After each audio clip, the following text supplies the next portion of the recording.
Shalom Alaikum viewers, my name is Nicholas Mansfield. My channel is Islam versus Christianity versus Judaism.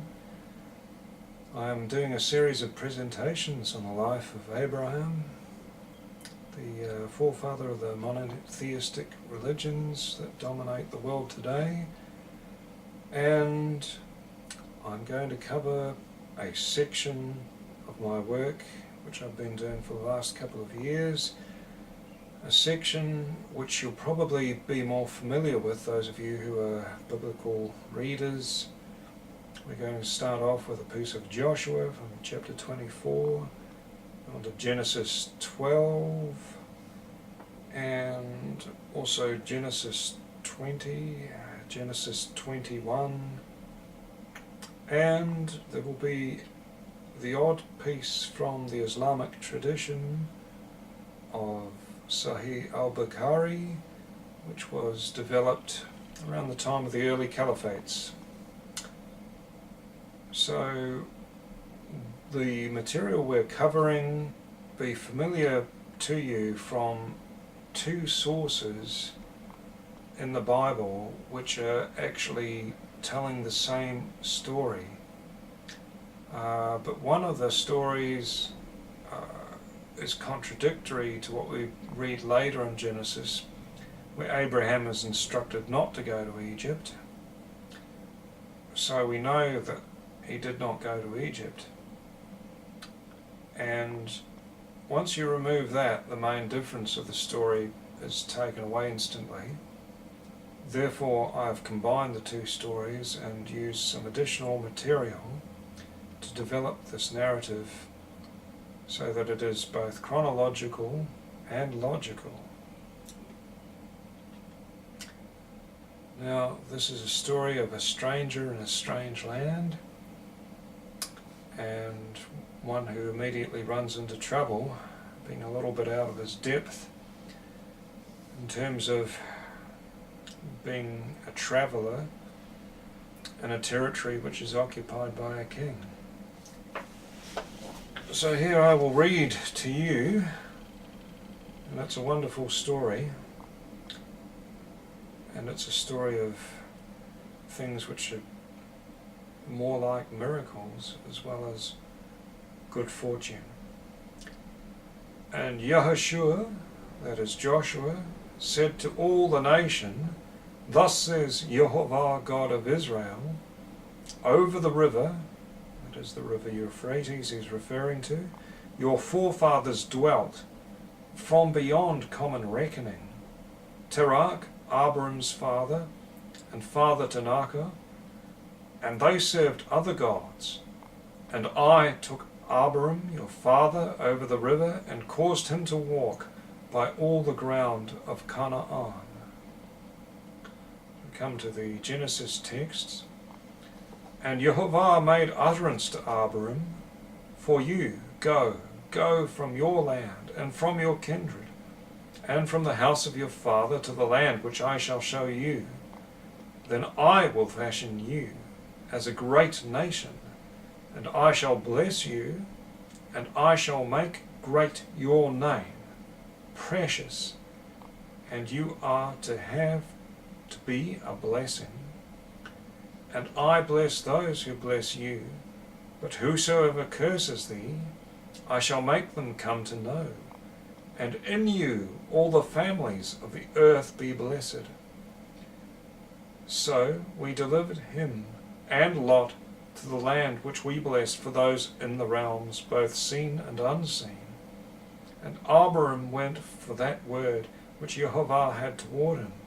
Lot also went with him. And Abraham was a son of 75th year on coming out of Haran. And Abraham took his woman Sarai, and his brother's son Lot, and all acquisitions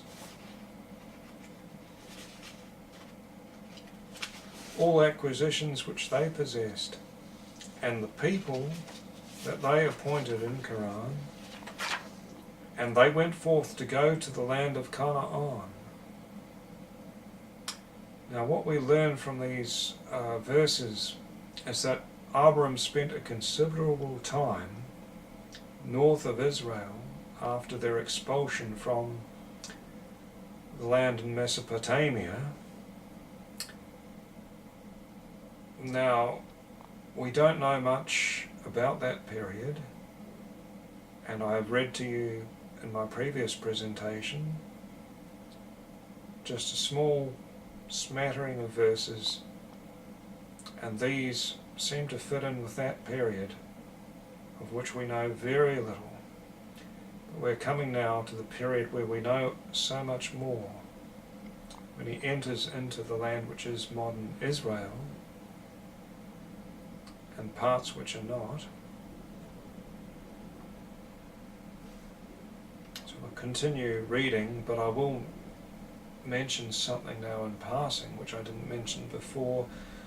For the Genesis text I'm using sources other than the Masoretic text. I'm also using in some verses where there is an edited text in the Masoretic form and a more extensive text in the Samaritan and Dead Sea Scroll sources. There I will use whatever is more extensive and gives the most information. So then they entered into the land of Canaan, and traversing the land unto Shechem, Abram got as far as the tree of teaching, but the Canaanite was then in the land. Then Jehovah appeared to Abram and said to him, I shall give this land to your seed. So there he built an altar to Jehovah, who was revealed to him. And moving forward from there to the mountain east of Beit El, and spreading his tent with Bethel to the western sea, and Aot east, he also built an altar there to Jehovah, and called to the name of I was, I am, I will be, who is Jehovah. And Abram set out, walking on, and set out for the southern state. So a famine rose in this part of earth, and Abram went down toward Egypt, there to extend his nomadic lifestyle, for the grievousness of the famine in the region. So Abram set out for the southern land, and dwelt between Kadesh and between Shur, and made a lifestyle at Gerar. And when he came to be entering his destination, he said to his woman Cherie, See now, I reason that you are a beautiful woman to behold. And when it happens that the people see you, they will declare you as my woman. Then they will kill me for this, and preserve you. Say now, you are my sister, so it may be well for me. Moreover, in order that my soul be preserved on account of you. So it came to be on Abram's entry that the people saw the woman's beauty, a very great beauty. And the nobles saw her, then talked her up before the king. And Abram spoke concerning his woman Cherie, She is my sister. And Abimelech, king of Gerar, sent for Cherie, seizing her. And the woman was taken into the king's house, but he treated Abram well for her sake. The king tried to lay his hand upon Cherie, but he was thwarted, for his hand locked up. So he called on Cherie to pray for him, promising not to harm her. She obliged, and he came to be cured. Then he repeated his action, only to be thwarted again, even worse than before. So he called on Cherie to pray for him a second time, promising not to harm her. Cherie invoked God again, so he was healed. And then Jehovah struck him and his house with great plagues, according to the thing with Cherie, Abram's wife. The king then called and told the bodyguard who had brought Cherie to him, You have brought no person to me, but have led in a demon. Yet God came to Abimelech in a dream of the night, and said to him, Behold, death, because of the woman which you have seized, and she is married to a lord. And Abimelech had not approached her. Then he said, Adonai, you will also slay the righteous nation? Said he not to me, She is my sister, And she even said to me herself, he is my brother. By the innocence of my heart and the guiltlessness of my hands, this have I done. God said to him in the dream, indeed, I am acknowledging that by the innocence of thy heart you did this. Furthermore, I also restrained you from sin unto me. Therefore, on this basis, I did not permit you to touch her. Now return the woman to the higher man, for he is a prophet. And he shall intercede for you, and you shall be sustained. Yet if you will not return her, know that you die in death, you and all who are unto thee. And Abimelech arose early, nigh the break of day, and called all his subjects, and told them all of these things in their hearing. And the lesser men were overcome by dread. So Abimelech called Abram and said to him, why have you done this to me? Why did you not make it known to me that she is your wife? What have you done to us? What sin did I to you, that thou hast wrought on me and on my kingdom great sin? Deeds that ought not be done, thou hast done with me. And why would you say she is a sister to me? So I take her to me as my woman? What did you look to that you did this thing? And Abram said, since I was afraid, because I said to myself, surely the fear of God is not in this place, and they will slay me on account of something, my woman. And she is actually my sister, daughter of my father. However, she is not a daughter to my mother, and she came to be my woman. So it came to be, since God caused me to wander from my father's house, and I said to her, this is your faithfulness, that you shall do with me at all the places which we shall come thence. Avow he is my brother.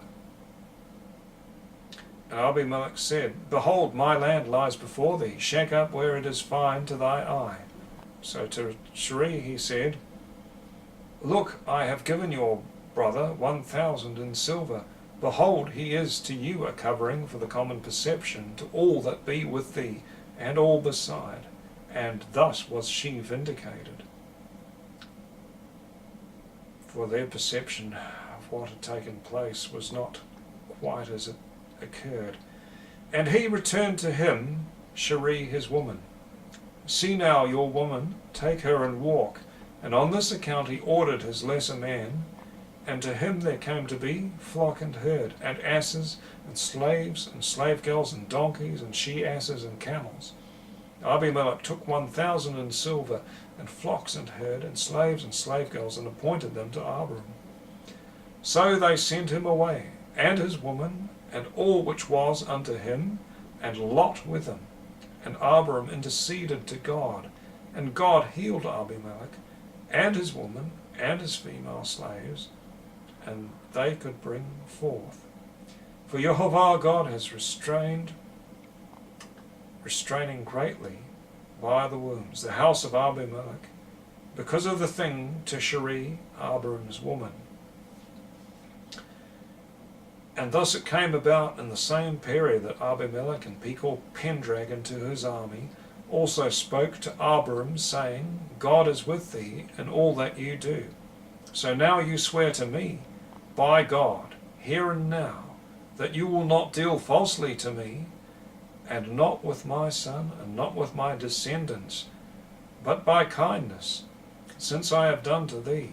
So you shall do to me, and to the territory that you are dwelling in.